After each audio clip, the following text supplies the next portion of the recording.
ASMR Travelogue video where I'm going to be whispering to you about a recent city break. So just a quick check-in to the hotel first and a survey of the room.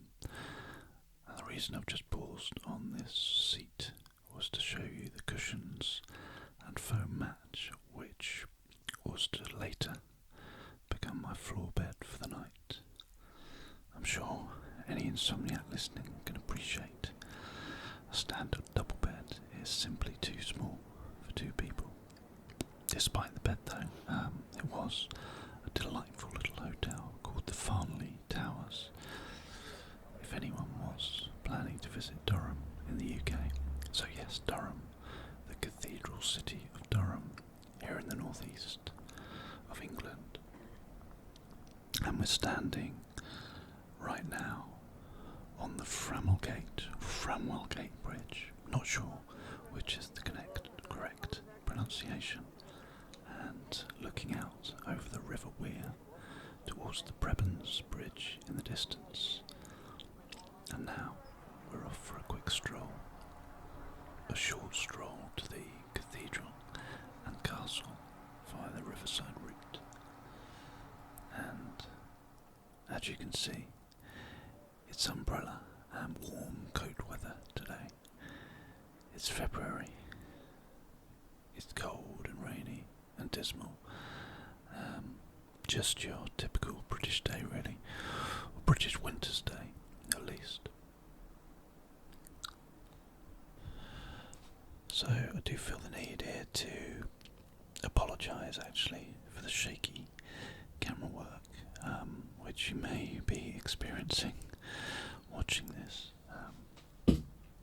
As with a lot of footage I take on my DSLR camera, it's unplanned, and it really is a case of me quickly throwing the camera, a couple of lenses into a rucksack at the last moment, and I just simply have the intention of maybe taking a quick video and picture here and there, but end up filming a lot more than I'd hoped for, and it is there's no gimbal, there's no what other steadying devices do you have? Tripod. It's just me and my rather unsteady hand, so I apologise. I hope it's not too unbearable to watch and you can still get some relaxation. So cathedral and castle coming up very soon, just to the left of this sign.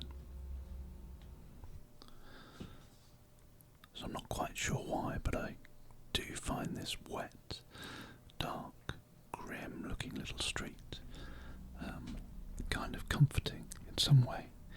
There's just something about the rain and on the paving slabs and the old stonework of the buildings.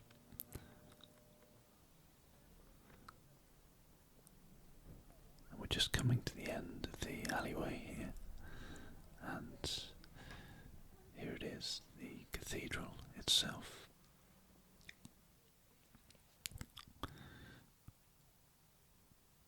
With one very impressive, large, ornate door knocker.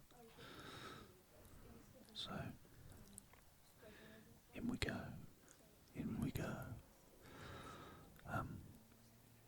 It was kind of a privilege and honour to hear what you're about to hear here, so I shall be quiet for a moment.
So that was kind of pure chance that I got to hear the choir there. I hope it sent a shiver down your spine as much as it did for me. But we've now moved from what's called the nave of the cathedral into the cloisters. And these were the covered walkways originally used by the Benedictine monks who lived and worshipped at the monastic priory, and the kind of green space you see there is known as the cloister garth or the quadrangle. And these monks worshipped at the cathedral here until the Reformation times, when they were dissolved by the Henry VIII regime.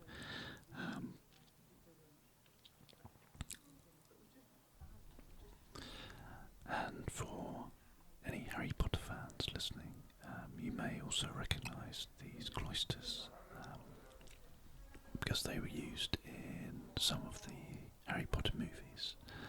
So you may have seen these already on the big screen.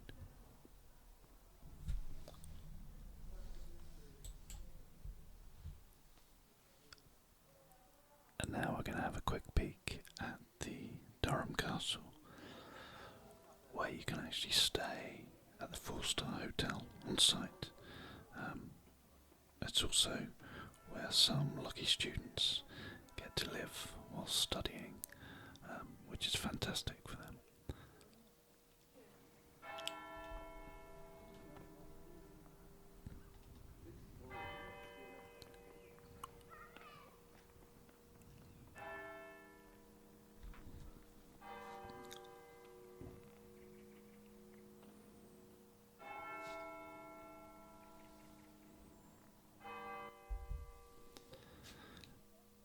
Just looking down a street known as Owen Gate, and just back up the other way towards one of the towers of the cathedral on another comforting, dark, dank looking wet street.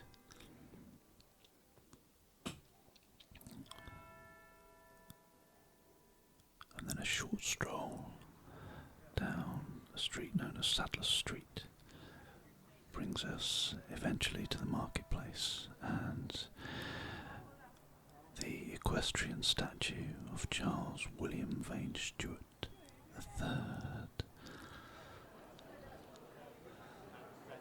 We're back with the twinkling lights, looking out once again from Framwellgate Bridge. Still don't know how to pronounce it.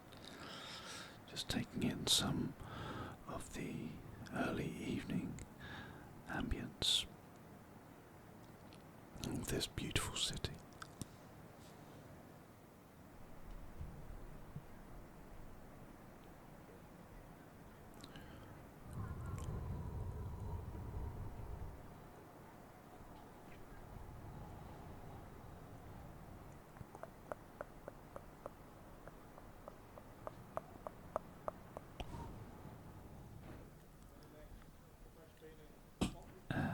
Just like that, as if by magic, it is now the following day.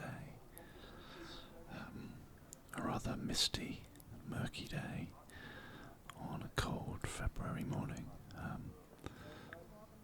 Once again, very comforting, just overlooking the River Wear once more, and the cathedral and castle to its left, just poking out of the mist.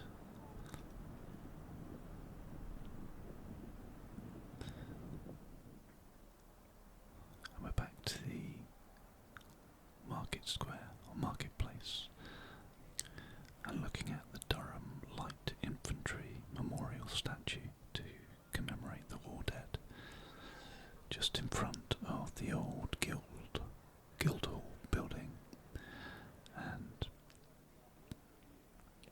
This is the main marketplace, or market square, the market tavern, and the market hall, which, as you'll see in a moment, housed lots of small independent traders of all kinds, just going about their business, buying and selling.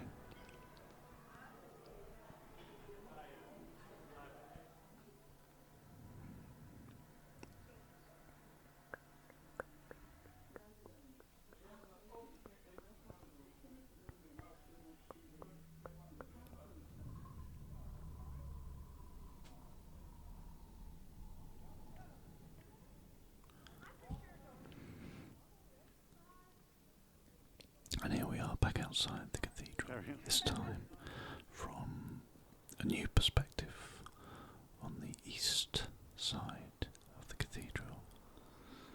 And we're going to take a walk, short stroll down the street called North Bailey.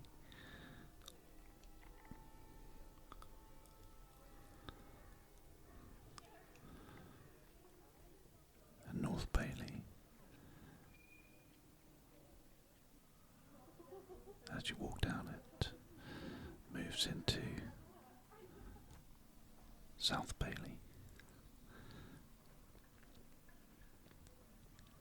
And at the end of South Bailey, it brings you to yet another listed bridge, another listed building called the Prebends Bridge.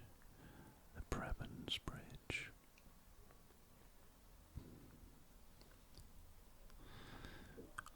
Which once again spans the River Wear, and we're just gonna overlook the River Wear once more, out towards the Framwellgate Bridge, from where we looked just last night.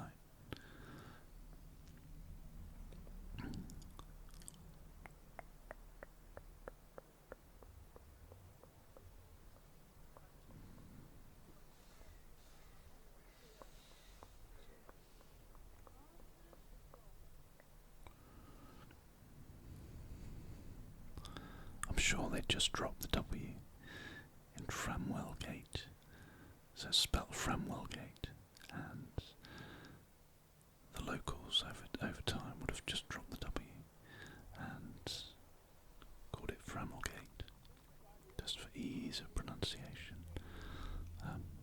But if there are anyone who knows better than I on this matter, I'm not an expert on Durham and its listed buildings, or its landmarks. So we're on the move again, back north, up South Bailey, past the St Cuthbert's Society building on our right. And eventually we'll get back to the cathedral again from lots of various angles. Just some quick information about the cathedral itself. It was apparently completed in its original form sometime between 1093 to 1133 during the Norman times, and then slowly, gradually over the centuries, the next 4 centuries in fact, it had different buildings added to it, and as I touched on before, it served as a monastery up until the dissolution in the 1530s and 1540s. Anyway, the dissolution of the monastery and Henry VIII, Thomas Cranwell, Sir Thomas More, those kinds of people, that's a whole other chapter in British history, which may or may not interest you.